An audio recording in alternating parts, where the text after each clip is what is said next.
Okay, so we just saw the steps of how to mirror a curve in a flat plane, and now we're gonna go over them again. So I'll just turn off all my previous layers, and let's work with this guy here. So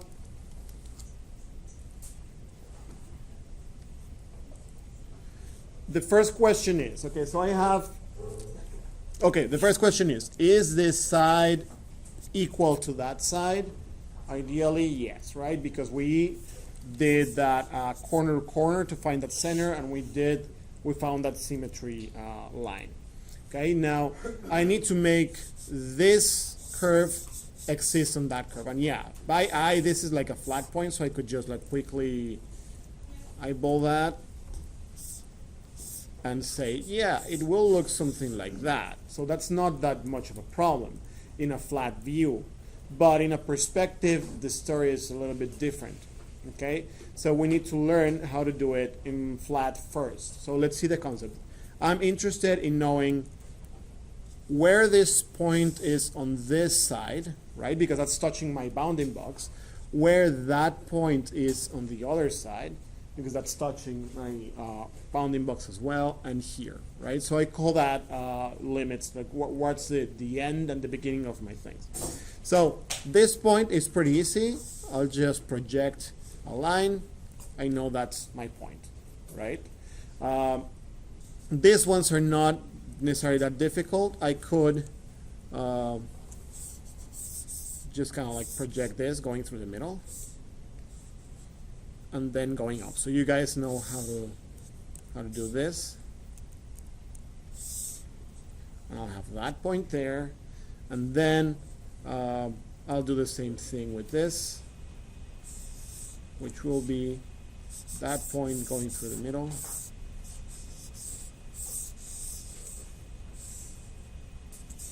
And then I project down, which is kind of like there, right? So I have those 1, 2, 3 points. I'm going to make this slightly transparent so it doesn't get in the way as much. And now the next thing is, well, yeah, but I could do this like that.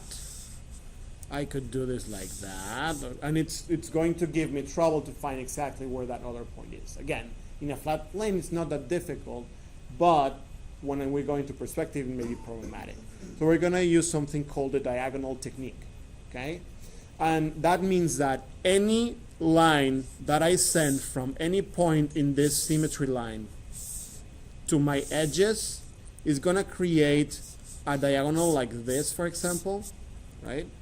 That is going to touch my curve here, right? So if this point goes to my corner and this point goes to my corner, we can conclude that this line and this line are equal, just like in symmetry, right? So that means that in the intersection of my curve, I could project this to the other side and find where that point is, right? Let's say I can do the same with this one, all right? We have a diagonal line that touches my edge on this side. I have it on the other side as well. So I can project that point to know where that is. So what if I need more kind of intermediate spots to know where that's going? Well, I could create a new diagonal, probably going there, right? I can project that to the other side, and then from there to there, so that I can project and know where that's going. So the more I do this, the more points I need. Now I don't need to do 100 points. I just need to do enough so that I know where this is doing.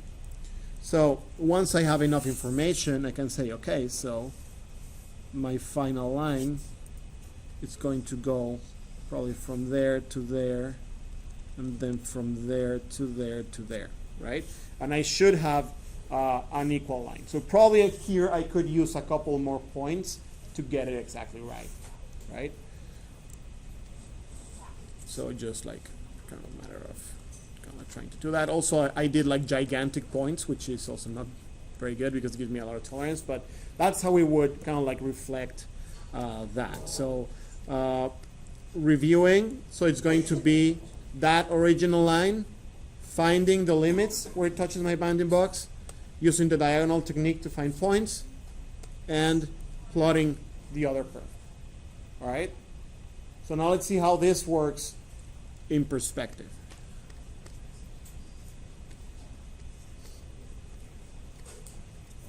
So I've created this box in perspective, and I want to mirror that line on the other side.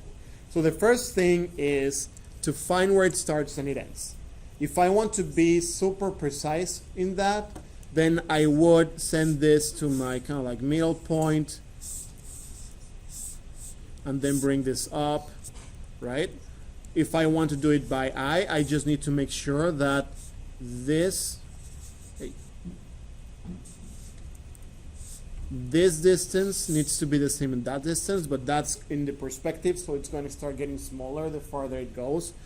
So if let's say I'm doing a type A sketch, not a rendering, so I don't need to be that precise. If I measured this and did the exact same distance from here to here than from here to here, it's going to look wrong. It should be just a little bit smaller. All right, so probably around there, right? And then we have this other side, which is probably going to be, actually, let me just project it. So then from that point, there, then going up, going to be like over here, and then this, go there as well. This, actually, they kind of match what I did. And then projecting this line into my perspective, right? So I have my limits, and now I need to find all the intermediate points, okay? So I can use my diagonal technique that we saw. We already have this diagonal created here, so I can project this over there, and I have a point. We already have this guy here. I can project to that side. And if I need a couple of more lines,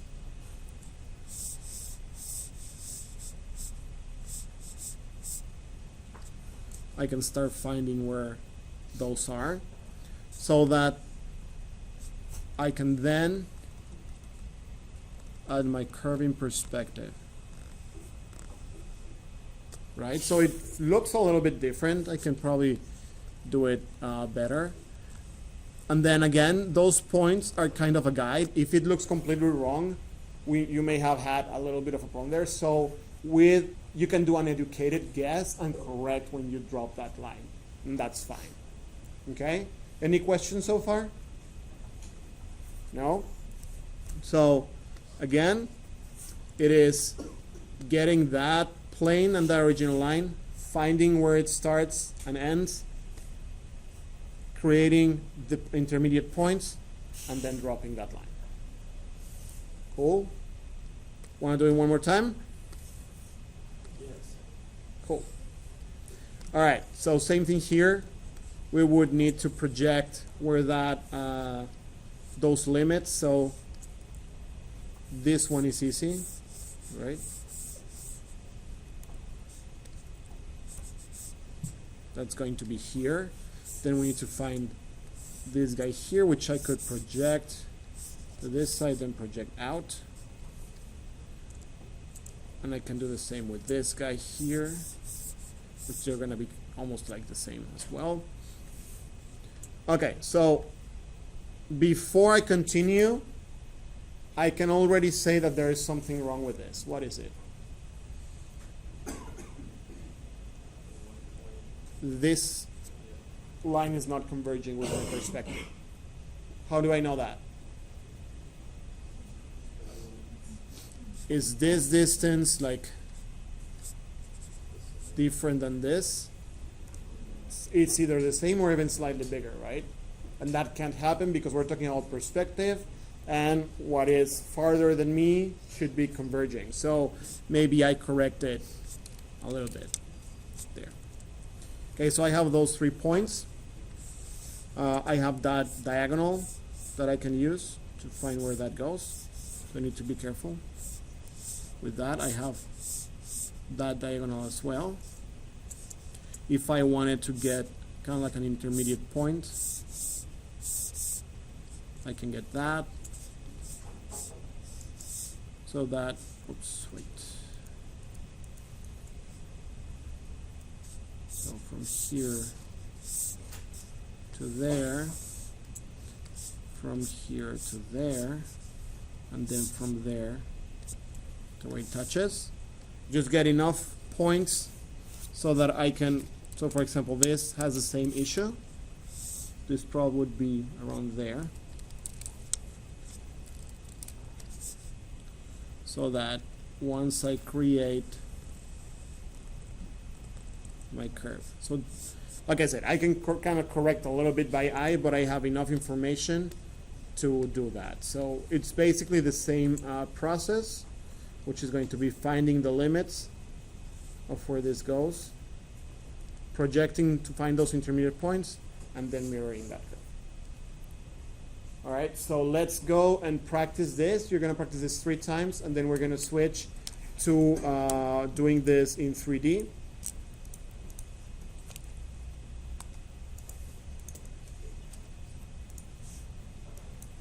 Like this. And I'll have another short demo for you guys. Cool. So having understood how to mirror a curve, now we'll learn how to transfer and kind of like an orthographic view, a side view and a top view into something that is a perspective. And we'll be using a lot of the diagonal technique and the mirroring of curves. So here I have this side view and top view of this element that's kind of like a computer mouse maybe, I don't know. But it's got those proportions. It's made out of 1, 2, 3 and a little bit more squares, and that's how it should look from the top side.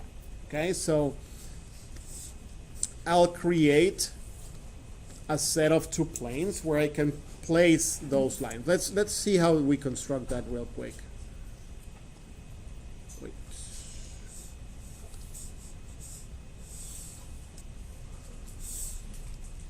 Hey Steve. High-tech.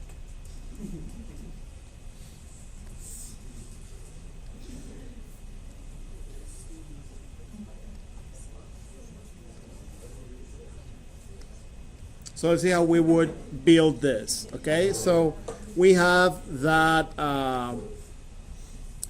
that side and top view, and I know it's a kind of like 2 squares wide. So we have 1 square here, 2 square wide by 3 and something, right? So I'll first do that construction where I will have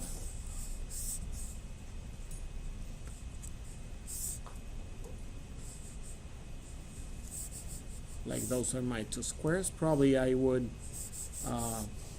that's my square here. I can find that midpoint, kind of like drop it to the other side, so I have an accurate thing. Then I can multiply this by 3 if I wanted to. I'm going to bring this up. Careful with those lines. Right, so I can bring this up here, find that midpoint, and go 1, 2, 3 until I have that, right? And then what I would do is find my limit. So where does this start? I know this starts kind of like there.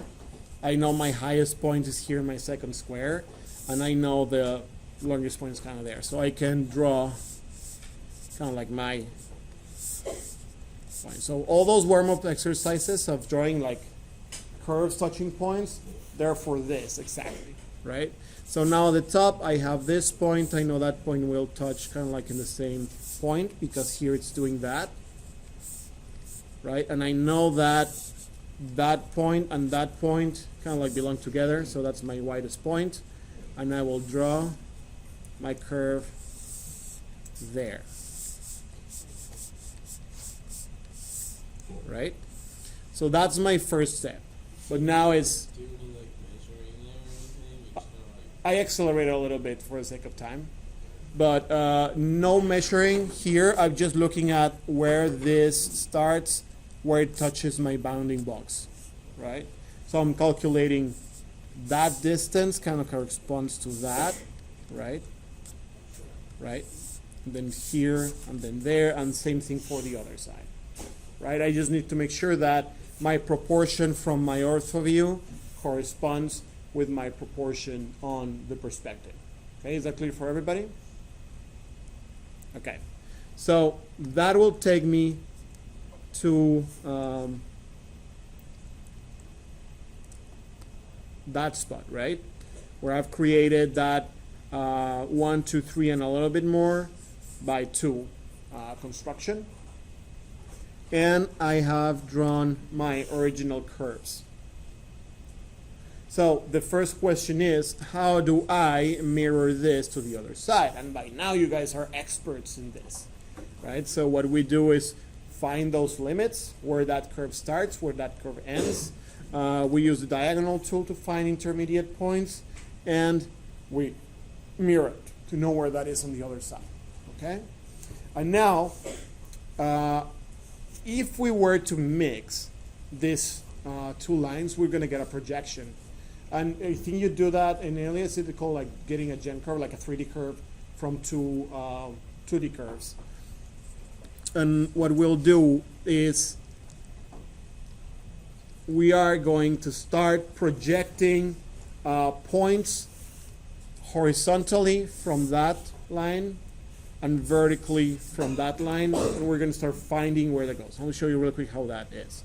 Right, so you'll see how these red lines like raise up, right?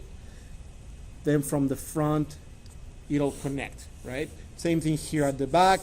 I raise a vertical and I raise a horizontal so that then I can send lines up and lines to the sides, and when they connect, I'm getting all those little red dots.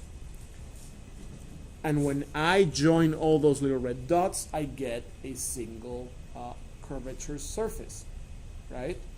Which, if this is a solid object, if this is just like a surface that's floating in space, then I could render that, and then this would be a cat shadow, right? But if this is like what I drew there in ortho, then that actually projects down directly to make a solid. Okay, so let's see how to do that. I'm going to turn all of this off. So up to here, we are good, right? So far. Okay, so I'm going to switch colors because it gets muddy. You are welcome to try and do the same. Ideally, you should be able to do it with your pen, but it's going to start having a lot of lines there. So you need to have a very, very light hand, okay? So ideally, like I said, you do that with your own strength, but if it gets in the way, maybe you get a blue pen or a red pen.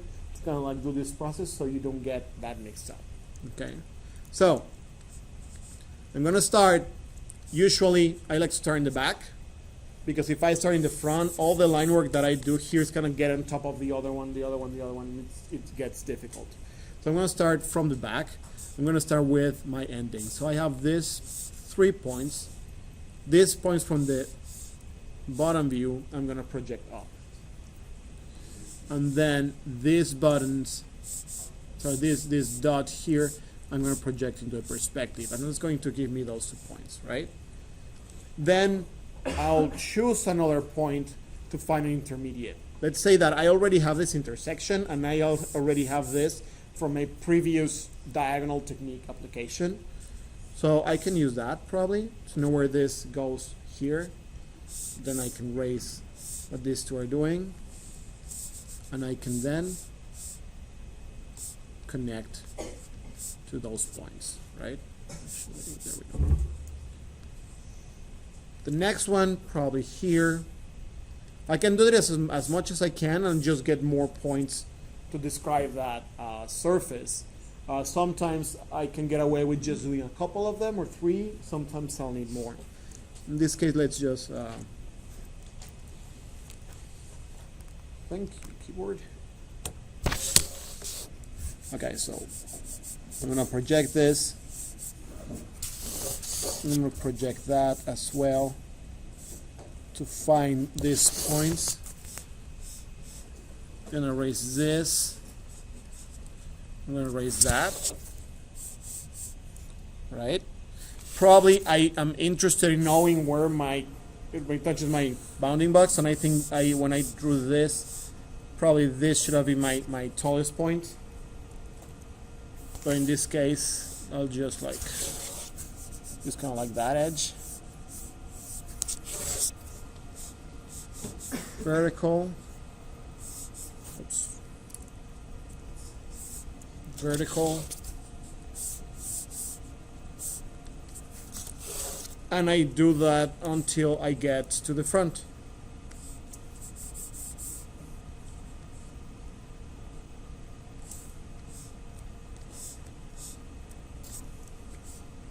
Right, so when I have enough line work to understand what's going on, it's just a matter of connecting those dots.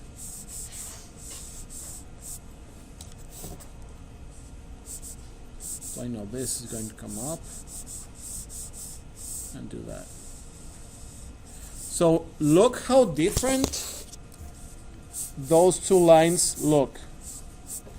That's why I meant it when it was counterintuitive, because this line looks nothing like that line. Right, so you have to be careful when this happens. But then we have a single curvature surface here, which means that all my section lines here would be flat. Right? So if I then project these points down, because that's what I'm doing here, then I have a form, right? Yes? I mean, but it's still like a box with like 4 sides. But how do you call it create like a truly organic shape? That's the next assignment. But I can show you a little bit of what that happens. Okay, so let's see that you come up with that, your box, your 4-sided box, right? Let me just close this and open my other example.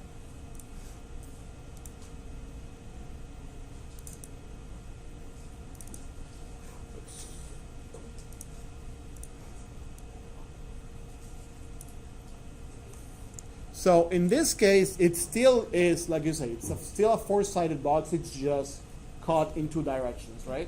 So what if I decide to start doing this? So far, our sections look like this. Like every section that I do is just kind of like a flat and a flat, right? Right? Every section that I add to this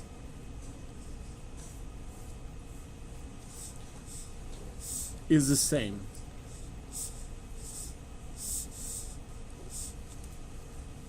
But what if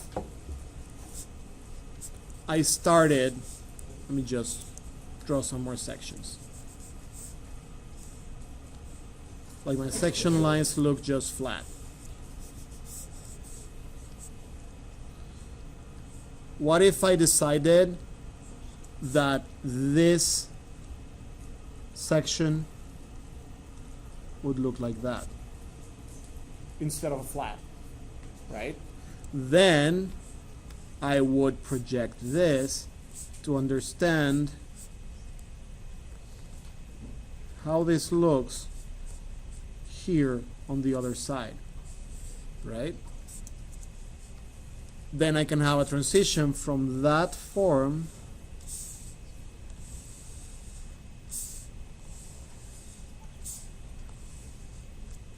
right? So that just changed my contour here.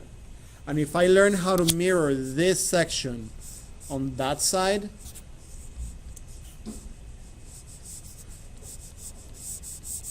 then it can get a truly organic surface, right? And then we can even, like, if we have this section here, we can even make it kind of like extend so we can cap this off, right? So we'll see this. This is the next assignment for next week. So we're getting there. But you need to master this first. Cool? Awesome. Any other questions? Was that clear? Yeah? All right, let's go try it out. So far you had something like this, right? This is the result of your projections. It's a shape that, while it is made of curves, it looks like a block, right? So how do we remove that? You're going to use an underlay. You're going to use this as an underlay. And then you're going to start by probably rounding those corners would be a good idea, right? So those are my rounds added. You guys know how to do this, okay? And the next thing is I added prog details such as part line, material changes, vents, like little holes or screws, and that's how it is. So things that are important here. First of all, you'll notice that this center line, which in this case becomes a section line, and now it's describing that shape, is crucial because that's what I know, that's what I get the feel when things are symmetrical or not, right? If I don't have that and I want to draw a hole here, I may do something like that and it looks horribly off. But because I have that center line, I can know that this and this side needs to look like they have that symmetry, okay? So what are other things that you could do if you didn't want to do this? For example, maybe you decide to make the footprint of this thing a little bit smaller. So in this case,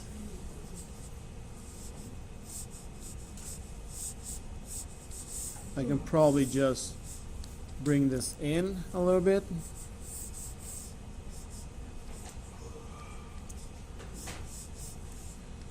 So that now my shape looks like that, right? And my sections that I used to have, like for example this one, that used to be just like a vertical line that would hit here, now they become like they're going this direction. So I can go through another shape, like another round, kind of like cutting and polishing and finding the stuff. Now if I want to add my rounds to this, I can decide, do I want single rounds, do I want double rounds? Maybe I want to say, okay, so I'm going to add that fillet there, and then I can project to the other side to know where this is. I use my center line to understand when this goes, and I have a new shape. Probably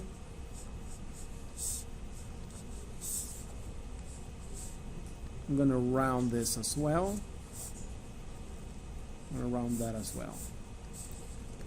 Right? So now at every section that I have, that probably here I'm going to have another one that used to be vertical, but now it's going to be going in there. Right? So let's say that I want that fillet to go larger here and then go small here again, right?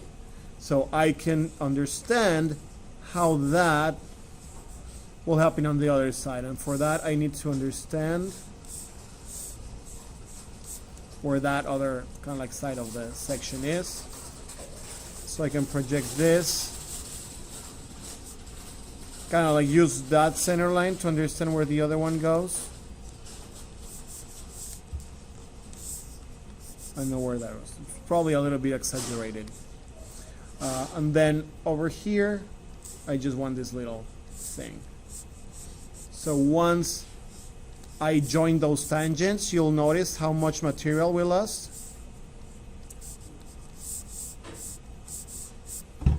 Right? And then I can join my, where those radii start and where they end. So I know when I render, I know how to add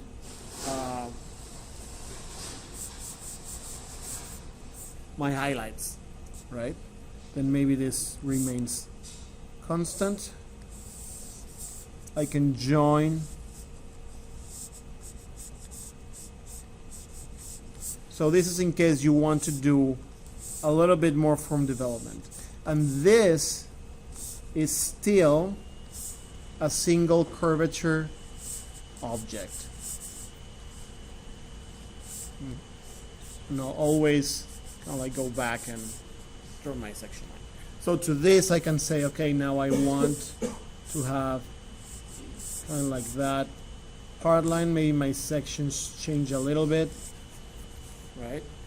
Maybe I decide that this is a mouse, so I can think about doing kind of like the wheel here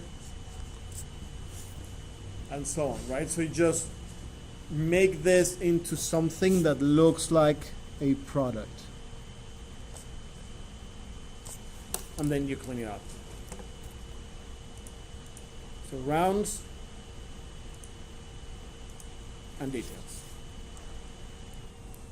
right? So from your 3 shapes, make them into 3 things, even if they're nothing, just like little speed forms, but make them look like they're products. Now, if it's like obviously a mouse and you want to make it a mouse, do it a mouse, that's fine. Okay, but you don't have to necessarily look for that. Cool? Any questions? So we do that for all 3? For all 3.